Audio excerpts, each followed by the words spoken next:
ازيكم عاملين ايه؟ بتمنى تكونوا بخير. النهارده فيديو جديد ومهم جدا بما ان الطلب مني كتير وده اكتر وقت انتوا محتاجينه فيه، فبتمنى تشوفوا الفيديو للنهايه عشان هتستفادوا وهتلاقوني طول الفيديو ماسكه كراسه كده محضره لكم فيها اللي فعلا انتوا محتاجينه. عشان كده ما تاثرش في سماع الفيديو للنهايه لان ده اجابه عن اسئلتكم اللي جات لي. فيلا بينا، جبنا كراستنا وادي قلمنا ويلا بينا نبدا الفيديو بتاعنا. ندخل الكلية من هنا، وأول ما بندخل بتبقى صدمتنا اللي هو ايه ده؟ هو فين الراحة؟ هو انتوا مش قلتولي اتعب في الثانوية عشان ترتاح في الكلية؟ وتفضل بقى محشور ما بين مذاكرة ومحاضرات وفي الآخر مفيش امتيازات. عارفين المشكلة فين؟ المشكلة فيك انت كطالب معرفتش تفرق ما بين مذاكرة الثانوية ومذاكرة الكلية. عشان كده انا جاي اشاركك النهاردة بخبرتي المتواضعة بعد ما اتخرجت من اعلام، وبتمنى تكملوا الفيديو للآخر. دايما خلينا عارفين ان في فرق كبير ما بين الكليات النظرية والكليات العملية. الكليات النظرية هي الكليات اللي حياتك فيها عبارة عن منهج بتعرفه بشكل نظري بس، يعني من الآخر حياتك كلها عبارة عن مذاكرة. فسواء كانت كليتك نظرية أو كليتك عملية، الجزء اللي أنا هبدأ بيه كلامي ده مهم ليك لو كلية عملية أو كلية نظرية. أول وأهم حاجة في الكلية واللي لازم تركز عليها هو دورك في انك تفهم الدكتور اللي قدامك. هقول لك كام حاجه كده اهو، وصدقني مفيش دكتور هيطلع بره الكام حاجه اللي انا هقوله. اول حاجه نوعيه الدكاتره اللي ما بتعملش حاجه غير انها ماسكه مذكره قدامهم كده وقاعده بتقرا الكلام اللي فيها بالنص. ده الدكتور اللي من اخر اللي عايزك تحفظ المنهج وما ترغيش كتير في الامتحان، اللي هو انت هتكتب بالظبط اللي في الكتاب. تاني دكتور معانا وهو الدكتور اللي هتلاقيه بيضرب لك امثله كتير جدا في المحاضره، والامثله دي لازم انت تركز عليها لانه في الاغلب بيجيبها في الامتحانات وما بتلاقيهاش جوه الكتاب. ثالث نوعيه من الدكاتره وهي الدكاتره اللي هتلاقيهم طول المحاضره بيشرحوا لك المنهج بفهمهم هم، يعني من الاخر عايز يوصل لك ان المنهج ده لازم تفهمه مش تحفظه. يعني الاسئله هتعتمد على فهمك انت للمنهج مش على حفظك ليه. هتقولي طب ما كده امتحاناته بتبقى صعبه. هقولك امتحاناته بتبقى لفه شويه، بس عشان ده بيعتمد على انك تبقى فاهم المنهج مش حافظه. في طريقه المذاكره المنهج ده بيبقى طريقته اسهل بكتير جدا من انك تقعد تحفظ كلمه كلمه. رابع نوعيه معانا من الدكاتره وهو الدكتور اللي بيسلمك مذكره قد كده، بس في اول محاضره بتلاقيه نط من الفصل الاول للفصل الخامس بكل سرعه وسهوله. وده الدكتور اللي هتلاقيه بيركز على حاجات معينه وهو بيشرح، يعني مش هتلاقيه بيشرح لك في المحاضره صفحه صفحه، لا هو بياخد حاجات معينه كده اهو وبيتكلم فيها، ودي الحاجات بس اللي انت هتذاكرها لما تروح. اخر نوعيه دكتور معانا هو الدكتور اللي لا بيشرح ولا بيفهمك حاجه ولا انت عارف حاجه، تفضل انت والمنهج على الله حكايتكم لاخر الترم. طب ايه الحل وقتها معايا مريومه الدكتور ده؟ ما يبقاش في حل، دي الماده اللي احنا بنفضل مزنوقين فيها لاخر الترم وبنعيط قبل الامتحان فيها عادي جدا. بس خلينا مقتنعين بجد من خلال تحديدك للدكتور اللي قدامك هتقدر تفهم شكل امتحاناته عامله ازاي. ده بجانب طبعا لو الماده اللي انت بتدرسها مع الدكتور ده مش ماده جديده، فهتلاقي دايما مراجع امتحانات قديمه ليه بتلجأ لها وتعرف شكل الامتحانات على مدار السنين كانت ماشية ازاي. ده غير كلامك مع الدفعات اللي اكبر منك واللي مروا بتجربة دراسة مع الدكتور ده، هتلاقيهم في الاغلب فاهمين طبيعة دماغه، هل هو بيعتمد على الفهم ولا بيعتمد على الحفظ، امتحاناته صعبة ولا امتحاناته سهلة. فدايما لازم تكون ملم بالجزئية دي كلها سواء انت كنت كلية نظرية او عملية، فاهم دماغ الدكتور ماشية ازاي، عارف في امتحانات سابقة للمادة دي ولا لأ، متصاحب على ناس اكبر منك عشان يفهموك طبيعة الدكتور ده في الامتحانات عاملة ازاي. في النهاية الجزئية دي كلها بتعتمد على حضورك في الكلية، لانك لو ما حضرتش في الكلية فانت مش هتفهم طبيعة الدكتور، فكده بنسبة كبيرة جزء من درجاتك طار خلاص لانك مش فاهم الدكتور ده هيعمل فيك ايه اخر السنة. نيجي بقى للجزء بتاع التخصيص، انت كلية نظرية فعلا ولا كلية عملية؟ ورقة وقلم وركز معايا بقى عشان الكلام اللي جاي ده مهم مني ليك انت بس. خلاص اتفقنا ان انت كلية نظرية مش كلية عملية. طيب يا سيدي هتذاكر ازاي؟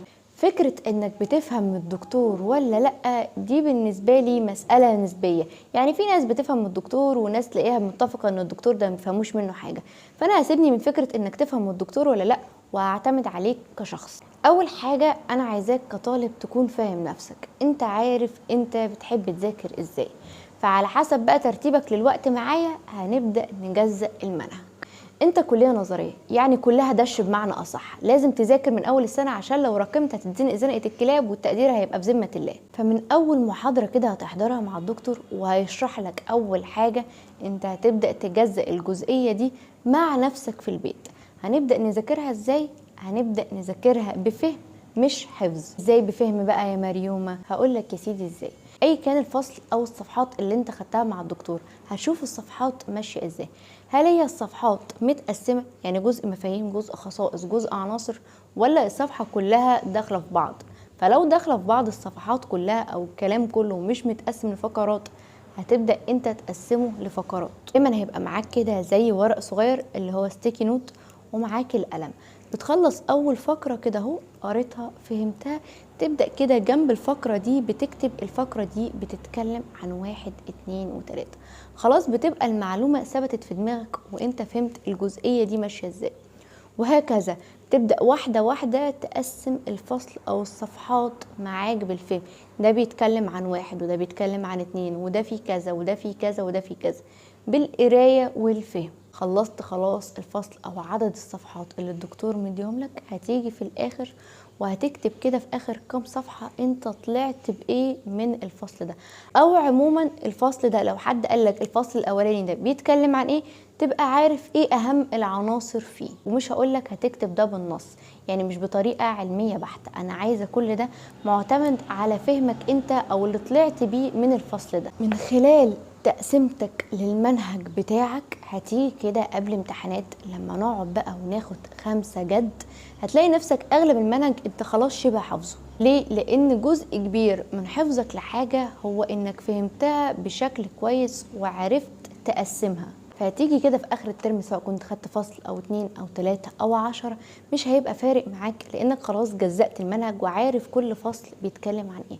فلما تجيب ورقة وقلم قبل الامتحانات وتبدأ كده 5 جد قوي وتركز على تفاصيل معينة، هتبقى عارف انت حتى بتركز على ايه او محتاج تحفظ ايه.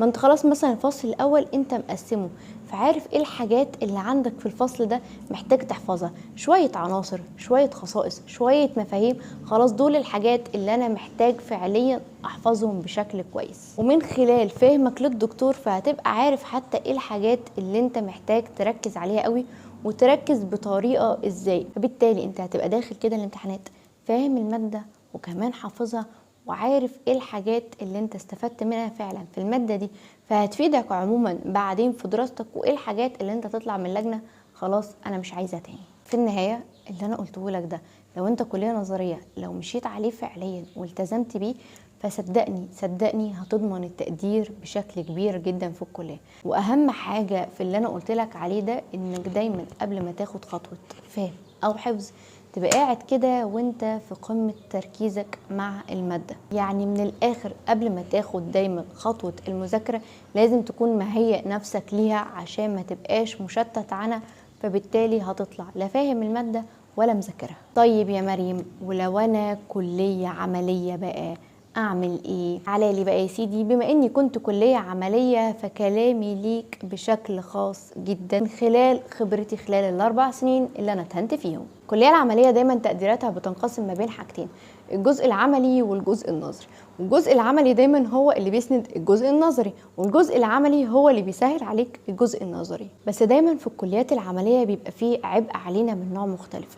انت محتاج تفهم الدكتور ودماغه عاملة ازاي في الشغل العملي وفي الشغل النظري. في الشغل العملي لان في دكاترة بيبقوا مسهلين عليك الدنيا وعايزين يفهموك وعايزينك طالع فاهم انت بتعمل ايه وهتستفاد بايه في المستقبل، وفي دكاترة تانيين بيبقوا قاعدين ما بيعملوش حاجة غير ان هم بينتقدوا في شغلك وبس ومش بيدوك الحل. فهنا بيبقى العبء عليك في انك دايما محتاج تعمل تغذية لعقلك كده بالافكار بتاعة صحابك سواء كانوا معاك في نفس الجامعة او في جامعة تانية بس نفس تخصصك. غير طبعا الناس اللي اكبر منك في الكلية بتبقى دايما عايز تفهم منهم مشوا ازاي في المادة بتاعتهم في الجزء العملي بتاعها بشكل اخص عشان تقدر تضمن الجزء العملي. بس في النهاية من خلال فهمك فعليا للجزء العملي وشغلك فيه انت بتبقى قادر تربطه بالجزء النظري، فدايما بيبقى عليك عبء انك تفهم وتعرف كويس الجزء العملي ماشي ازاي عشان تضمن فيه درجاتك وتقديراتك عشان تقدر وقتها تهتم بالجزء النظري. ودايما في الكليات العملية اهتمام بالجزء النظري بيبقى في الاخر شوية، والمنهج بيبقى اخف لانه منقسم ما بين حاجتين. فانت مش طول السنة شغال بتحفظ وبتذاكر بس، لا، انت بتقسم المادة بالنسبة لك لجزء عملي وجزء نظري. الجزء العملي هيسهل عليك الفهم، وفهمك للدكتور هيسهل عليك برضو حفظ المادة. فهتلاقي في الكليات العملية في الآخر بنيجي كده ونمسك الكتاب ونبدأ نفتحه ونشوف فيه ايه، بس من خلال شغلك العملي وفهمك للدكتور وفهمك لكل حاجة مريت بيها في الشغل العملي بيبقى الدنيا أهون عليك في تقسيمتك للمادة بشكل أسرع ولمذاكرتك ليها. في الحالتين سواء كنت عملي أو نظري مهم جدا إنك ما تراكمش أي منهج هتاخده أو أي شغل هتاخده ويطلب منك عشان ما تتزنقش في الاخر. عارفه ان احنا اغلبنا بنحب ضيق التنفس، بس صدقني مش دايما ضيق التنفس ده بيساعدك انك تجيب تقدير. عارفه ان لينا اصحابنا او لينا شخصيات نعرفهم، او ممكن نكون احنا الاشخاص اللي بنيجي في الاخر ناخدها 5 جد ونعرف نجيب تقدير، بس مش كلنا عندنا نفس القدره دي. فما تعتمدش ان صاحبك جه في الاخر وعرف يلم الدنيا وجاب تقدير انك هتبقى زيه.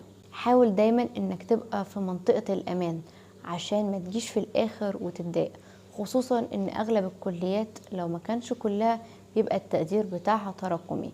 يعني سنة اولى هتأثر على تانية، هتأثر على تالتة لو ما اهتمتش من الاول. مش هناخد الدنيا بالشكل العبء بتاع ثانوية عامة، لان المناهج مش زي مناهج الثانوية العامة ومش بنفس صعوبتها، بس الفرق في الكلية انك عايز تاخد الدنيا بشكل مرتب ومنظم بطريقة افضل. مش هقولك هتذاكر كل يوم لان المناهج مش عندك كل يوم، ده بيبقى المادة عليك مرة او مرتين في الاسبوع بالكتير، بس الفكرة انك دايما تحاول المادة ما تتراكمش معاك للاسبوع اللي بعده عشان ما يتراكمش عليك فصل واثنين وثلاثة وتيجي في الاخر تتزنق. خصوصا لو انت كلية عملية وراكمت العملي وراكمت النظري، الاتنين هيضغطوك في الاخر، والاتنين مترتبين على بعض في موضوع التقدير. في النهاية بتمنى تكونوا استفدتوا من الفيديو ده، كل واحد يقدر يوصل للتقدير اللي هو نفسه يحققه. صدقوني لو التزمت بكل خطوة في الكلية اللي بقولك عليها هتحقق التقدير اللي انت محتاجه، لان الدنيا مش بتبقى بالصعوبة بتاعة الثانوية. اهم حاجة ما توترش نفسك وما تضغطهاش، ورتب وقتك وامورك، صدقني هتوصل للي انت عاوزه. واشوفكم في فيديو جديد بكلام جديد، ويلا باي.